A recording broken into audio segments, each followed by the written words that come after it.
Hey everybody, it's Eddie J on Crypto for GrowMyBag.tv. Hope you're having a good one. What's good, what's good, what's good? So yes, indeed, it has been busy. No, I did not have the Sunday roundup yesterday. It was my son's birthday, so I was a tad bit busy. And it was fun. It was loads of fun, so I'm happy about that. But we've got a lot of news going on this week. We've got new impacts from tariffs. We've got law considerations going on around the world. There's just a lot to unpack these couple of days. So, you know what? We're just going to dig in. There's just so much news. I don't even think that we're going to be able to get through it all today. That's just facts. Let me see if I can pull up my notes. I seem to have been frozen here. There you go. All right, so we're going to start off with Mexico's MEXC exchange controversy. Apparently, it sparked insolvency fears after over 1,000 user accounts were frozen, with critics alleging a liquidity crunch. So that's going to be a problem. Yo, my man, Rick Ritchie, good morning to you, sir. So that's going to be a problem for MEXC, and I think that could possibly play out. If it's true, I still have to confirm a lot of stuff, but digging around, I came across that, and I was like, huh. So that's something to dig into. Then you've got Wall Street. We have big earnings week this week. We'll go into a couple of companies that are going to be reporting this week, like BlackRock. So we're going to have a lot of things going on this week that are really going to tell a sign as to what's going on in the future. Do I expect BlackRock to, give really good information, really good numbers for itself? Yeah. BlackRock's going to do just fine. Shiba Inu plans a quantum-resistant blockchain upgrade to safeguard its network against future threats from quantum computing, a move aimed at addressing that growing concern. Like I said, Shiba Inu has grown up from meme coin to real coin, and they're not playing games. What they're saying, right, with this statement is, we plan on being here for the future. And that's a big deal. I'm looking at other chains that are even bigger than they are that haven't said a peep, haven't said a word. Bitcoin team has said something. Ethereum team has said something. I believe I recall seeing something for the XRP army. Cardano for sure has said something. So you see what I mean? You see those holes going on right there? So there are a lot of platforms that are saying, hey, we're considering this. We're working on this. We're doing things about it. And I'm just saying. Rick Ritchie says, I was just reading the Shiba article this morning, waiting for me. So yeah, he has been doing his research. That's what's up. Strategies, Bitcoin holdings. They say, Michael Saylor believes that strategy is going to go up. Bitcoin is going to go up forever.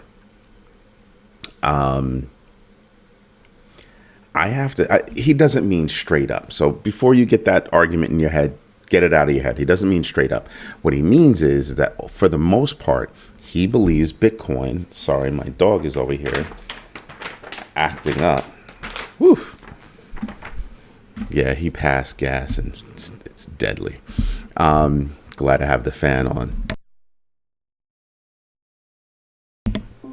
So looking at strategy, what he's saying is it's going to go up. He doesn't foresee another big dip, or at least that's how I read it. And I'm sitting back and I'm kind of going, yeah, I don't necessarily see a big dip, but I do see a dip. I think there are going to be those moments where there's going to be big profit taking, and those moments, the differentiation in those moments is going to be overselling. That's what I think is going to happen. And I'll take advantage of each one of those overselling opportunities. This is why I wake up. I woke up in the middle of the night last night and saw Bitcoin hit above $122,000.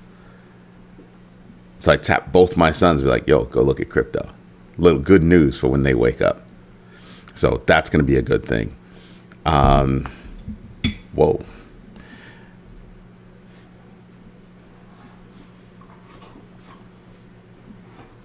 All right. One of my friends is having a little bit of an issue. What else is going on? Coinbase has denied allegations that they have been working against World Liberty Financial. And that news has been exacerbated by CZ reposting a post accusing them of it. Now, mind you, this is after an allegation that allegedly Coinbase made against CZ and Binance, saying that they helped World Liberty Financial set up their stablecoin. Getting a little bit messy, are we? Yeah. Choosing sides. That's been a problem as of late. I don't know if you've noticed, but it has been a problem as of late. Oh yeah, I forgot to mention, don't forget to invest in yourselves today. Do not forget to invest in yourselves today. It's going to be a very big deal. The Bank of England has raised alarms about the risks of stablecoin issuances, meaning they're still afraid of banks issuing stablecoins. I keep asking the same question. Why? I mean, it's kind of obvious, right? Stablecoins make money hand over fist. And so for a bank to issue a stablecoin, they're thinking they'll make money hand over fist for any transactions that happen interbank, right? Or intra-bank, whatever. But you get what I mean. Anything that transacts within the bank's companies, they're looking to make a couple of bucks. And I'm sitting back and I'm kind of going, but when you move beyond that bank, who's going to care about your stablecoin?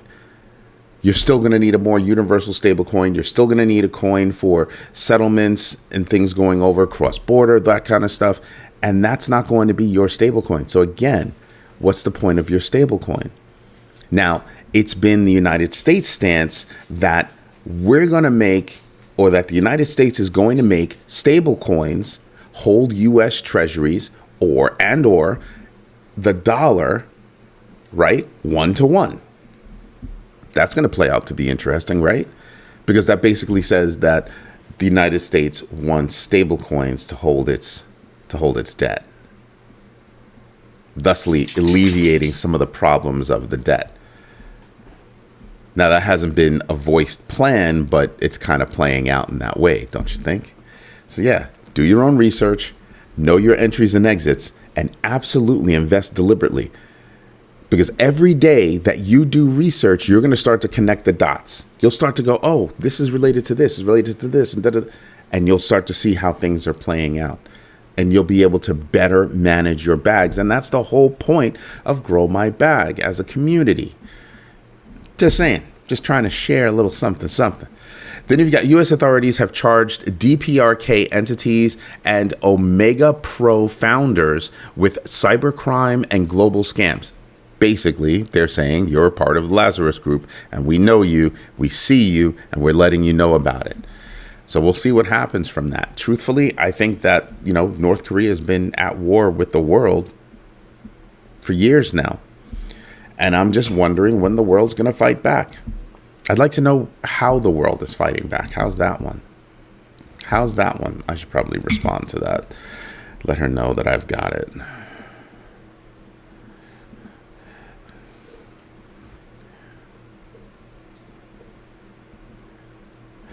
Please keep me posted. Got it. All right. Would be nice.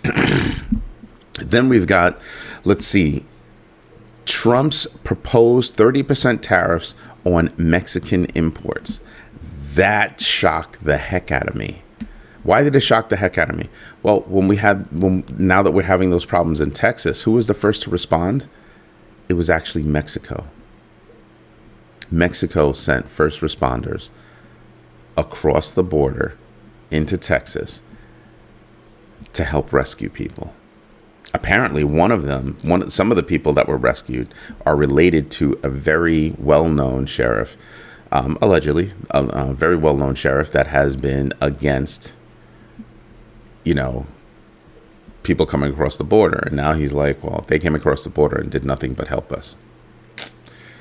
So he's kind of, wow, beautiful hawk. So, yeah, wow. I think that there's something to be said there. So that tariff hit against Mexico. And again, there's already another tariff hit against Canada. So I was kind of expecting it. So it wasn't that much of a surprise. But it was like, well, after that, really, what are you doing?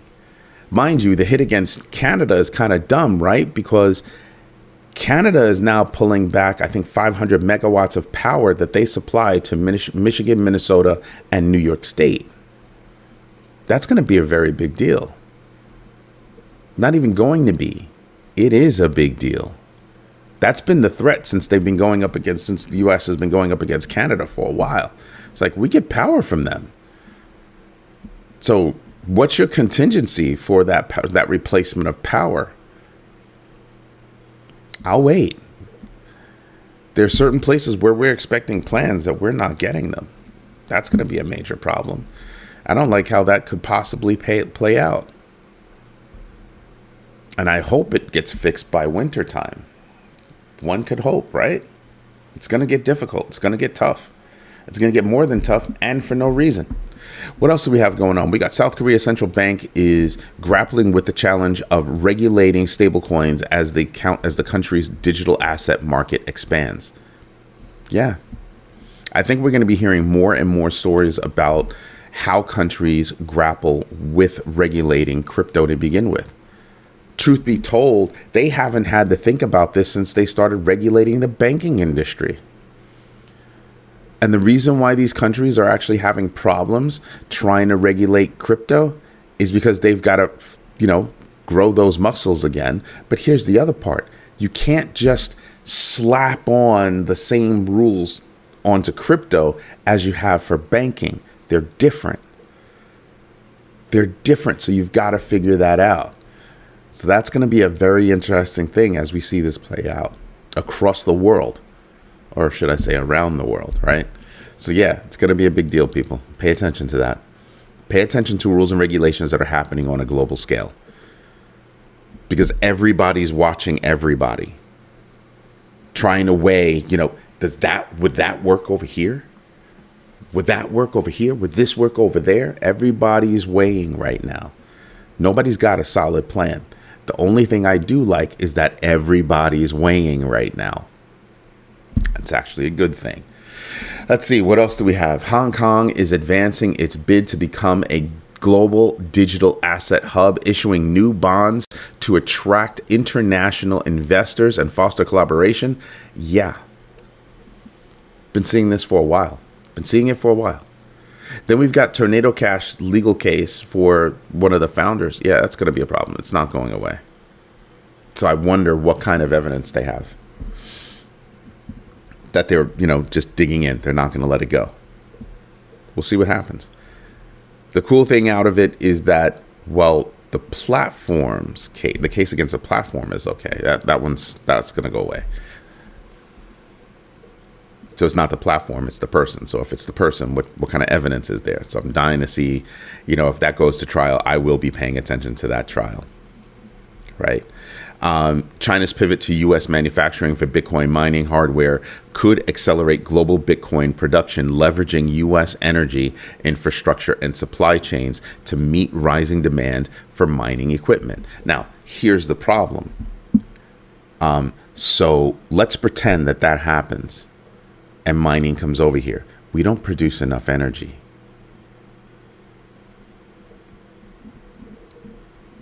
Over the coming years, we're not going to be producing enough energy to sustain all of this. Coal and other fossil fuels are not going to be enough, right? They're not going to bring enough energy for the country. So why did we kill renewables? It starts to make you wonder. So yeah, we've got to be paying attention to this. And if you're worried about, if you own a home or a business, you should strongly consider creating your own energy. Solar, wind, whatever it is, you should strongly think about it. Back in the day, before the legalized racket that we call Con Edison and other energy companies around the country, you had to, if you were a business, you had to produce your own energy. Yeah, that was like a thing. That was a thing. You had to produce your own energy. We're going to wind up going back to that because we just don't produce enough. And it's already ridiculously expensive. I wish I could tell you my bill, but if I say the number, I'll pass out again. Right? So yeah, it's going to be a big deal. And it makes you wonder, if renewable energy brings jobs, if renewable energy increases the level of energy that we require for everything that's coming online, why would we kill it? But we did. That's what the new regime did. which is why when a few days ago I told you guys I'm looking at the energy sector, especially renewables, because they took a hit, they crashed down, and eventually they're going to come back. So that's a long-term play for me. Just saying, just sharing because I care. You know, sharing is caring. Major U.S. banks like JP Morgan, Citi, Goldman Sachs are projected to generate over $26.4 billion in trading revenue in Q2, because we have earnings season coming up, and we ought to be seeing some numbers. Just saying. I'm also going to be paying attention to anybody that's going to say that, oh, by the way, we're going to have layoffs. Now, there's a little known thing that people aren't paying attention to that you can, because I believe it might be public record. Those companies that are having layoffs and then turning around and hiring a whole slew of H-1B visas. You want to know why H-1B visas are put to task? And here's what's messed up. Again, H-1B visas are supposed to be visas for resources we don't have. But how do you fire 9,000 people that actually know how to do the job and replace them with H-1B visas when that's only supposed to be for people that we can't get our hands on here? Meaning we don't have the people to fill those jobs. There'll be 9,000 people out of work that could do those jobs. And the reason why H-1B visas are so, you know, powerful, it's because basically that person comes here mostly from India, but from other countries too, but mostly from India. And they're bound by the visa. They're bound to that job. Yeah. You see how that works? That's what happens. So it becomes almost like slave labor. Now, it's good for them because they're making more money than what they're probably making at home, but they're tied, they're shackled to that one job. They can't just move freely and go get another job. No, they'd have to move that visa. And the chances of that company actually wanting to move that visa, nah. That's why companies are working with these big, you know, companies, these big outsourcing companies, so they hold the visas. And then maybe people can move around, but they control how much money you make. Oh, well, no, we're only going to pay you this much. Yeah, but I really want to make this much because that's how much they make. Well, too bad. We're not going to pay you that. And if you don't like it, go back home. That's really the conversation. Sometimes they get the raise and most of the time they don't. I mean, just really?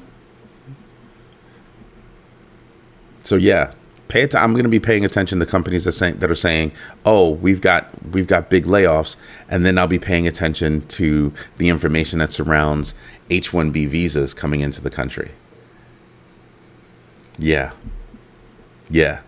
When you look for jobs, you'll see, you know, sometimes they can sponsor visas, and you see a lot of them that say they can't sponsor visas.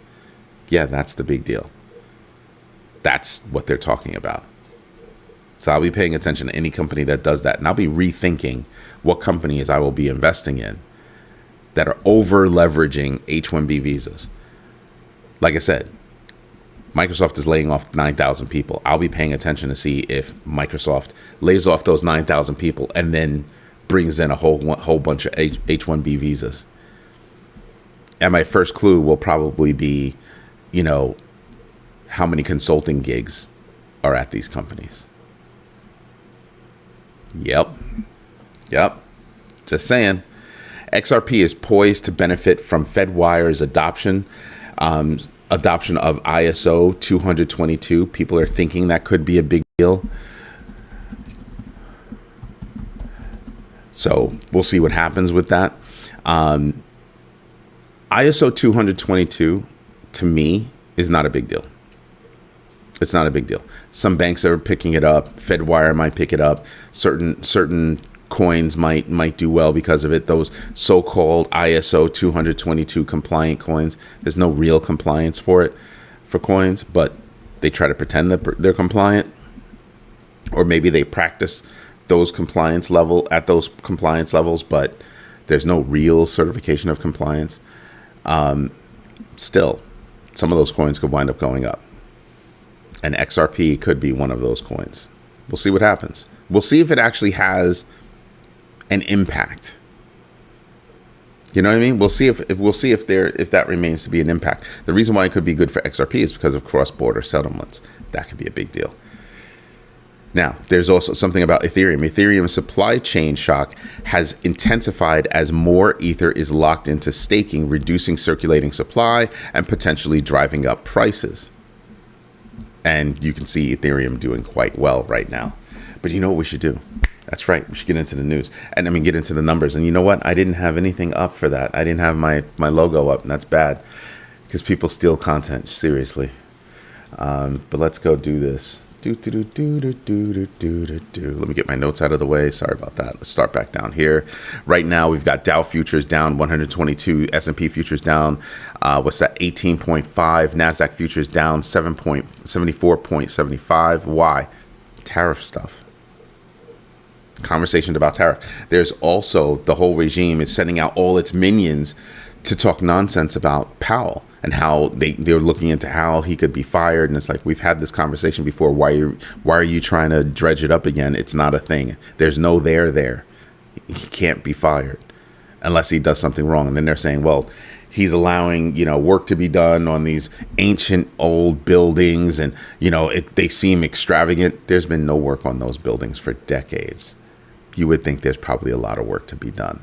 So there's no there, in my opinion, either. They're just trying to change the narrative. That's really what's going on. They're trying to change the narrative from something else that they don't want to talk about. Since we don't talk politics here, I won't mention what it's about. You can do your own research. Then let's see. Here's what we have coming up on earnings. Let me see if I can do it. If I can do this by market cap. There you go. Fastenal, whoever they are, WAFO or WAFD, equity, Yeah, but I thought BlackRock was coming up this week. Let's do it by the week. So JP Morgan, Netflix, Johnson & Johnson, Bank of America, GE Aerospace, Wells Fargo, Abbott Laboratories, Morgan Stanley, American Express, Goldman Sachs, PepsiCo, BlackRock, Charles Schwab, Citigroup. So you have major big players in here. And let's not forget Marsh & McLennan right there. Progressive and Marsh & McLennan. Marsh & McLennan is a big one. Huge insurance company. Huge. So yeah, I'll be paying attention to banks, what they say. I'll be paying attention to all of these financial institutions and seeing what they're talking about. This week, what do we have going on? Today, nothing. Tuesday, Consumer Price Index, CPI numbers. We've got PPI on Wednesday. We have some industrial stuff. Then we've got on Thursday some U.S. retail sales, import numbers, Fed speak, business inventories, home builder confidence index. Friday, we are going to have housing starts, building permits, and consumer sentiment. There's going to be a lot going on this week from an inflationary perspective, inflation data. So that's going to be big. So eyes wide open, people. Do your own research, know your entries and exits, and absolutely invest deliberately. The GMB3 should be in full effect all the time, but during big earnings season, yeah, you should be paying attention. A lot of attention. Fear and Greed Index is at 74. Gee, I wonder why. We'll get to that in a second. We've got TVL currently at 138. The last time I looked at it, which I believe was Friday, it was at 135. That's $3 billion added to total value locked. Then, if you're looking across the board, here we are, folks. Here we are. We called it last week. We thought things were going to pop up. And they have exploded. We had been bouncing around in this area for a while, and we've exploded up. Just saying. So there's a lot going on. People might think that there's not a lot left to actually invest in. SUI coming close to hitting new all-time numbers. Link is good. Aave is good. SHIB is up to 14. Remember when it was down at 11? Yeah. And I was telling people, oh man, this is a good time to get in. And yeah, I was, for the past couple of weeks, I've been rattling off, different projects that I'd be getting involved in. I've been rattling these off. Yeah. And I hope a few of you have been paying attention. Look at XLM. You're going to see on the list later, XLM bunny hop somebody. So there are a lot of things over here that you should be paying attention to. Aptos doing well. NEAR is doing well. Algo is doing well, shockingly. HBAR, I expected to do well. telling you, there are things out there. You know what? Let's just do it. Let's get into it. So here we are at 121. Like I said, it's hit 122. The new all-time high for it is 123,091.61. There you go. And look at the distance between this number and this number for Ethereum. So there's still a lot of upside for Ethereum. Let's take a look at this number and this number for XRP. Still a lot of room. Okay, still a lot of room going on. So there are a lot of places where you can still earn money. Now, what I'm going to be interested in are, who are my losers? Yeah, Memcore was up big time last week, and now it's dropped 16. If I see somebody that's dropped big, I've got the 5% rule, so I'm not going to pay attention to this 1-inch thing. But I'd be thinking about it. But at some point, not a lot going on there on the loser side, because on the winner side, what do we have going on? Turbo took off 37% up, GMB X factor of 1.47. Turbo might actually wind up doing well. Let's see, who else am I paying attention to? Algorand up 16.33% with an 11.93 GMB X factor. Do I think it'll do that X factor? No, but do I think it'll do at least a couple of X's? Yeah, I do. Sui up 15.67% with a GMB X factor of 0.35. That means it's about to taste all new highs. That's what that means. It's been sitting there. Nobody's paying attention to it, and it just blows up like that. Let's see. Fartcoin up 11.99. Might as well say 12%. GMB X factor of 0.81. I told you before, I think Fartcoin is going to do it, and it looks like it's proving it true. XDC network is up 11.39. Why is that? Fedwire is adopting the ISO 222, and this is one of the coins that people are saying is ISO 222 compliant. It's got a GMB X factor of 1.4. Pay attention, people. Uniswap up 11.23, GMB X factor of 3.81. Yes, I think it'll hit. It's Uniswap. Let's see what else. Dog with Hat up 9.81% with a GMB X factor of 3.59. Arweave up 9.62 with a GMB X factor of 11.59. Do I think it'll hit? I still feel the same. No, I do not. But do I think it will do a couple of X? Yes. So what else do we have that I pay attention to? The Sandbox gaming platform, 9.38. With a GMB X factor of 25.18. Do I think it'll hit that 25.18? No, I don't. But I told you before, gaming is staging a huge comeback. So pay attention. Stellar up 9.35% with a GMB X factor of 0.90. People thought I was crazy talking about XLM, talking about Stellar. And here we are at 0.90. Stellar will definitely hit a new all-time high. Okay? It will definitely hit a new all-time high. Zebek Network is trying to stage a comeback, 9.33% up with a GMB X factor of 1.07. I told you, I saw nothing against Zebek, but it wasn't strong enough for me to actually buy into it, so no. Popcat, I know a couple of people are involved in that, 9.11% up, 4.21 GMB X factor, possible, but I don't know. But Brett and Aave, 8.8% for Aave. For Brett, 8.51% for Aave. 2.97 GMB X factor for Brett, 1.02 GMB X factor for Aave. I think Aave is on its way to exploding. Pay attention. Pay attention. There's a lot of stuff going on, and I'm looking at it and thinking we have a lot of opportunity here. So just paying attention to things, looking at what kind of things are helping. And like I said, I created the GMB crypto tracker tool to help me identify risks and possibilities. So that's what I'm looking at. Anyway, everybody, this is Eddie J on Crypto for GrowMyBag.tv. If you like what I'm doing, do me a favor. Smash the likes. Tell your friends about this community, because it's the only community that actually cares about growing your knowledge, not just your bag. Growing your bag comes through growing your knowledge. And that's what this community is all about. Thank you for your time. Thank you for your patience. And as always, thank you for your trust. I hope you have a great day. See you tonight, Eastern Standard Time, 8 p.m. for the Crypto Overflow. Hope you have a good one. Bye-bye.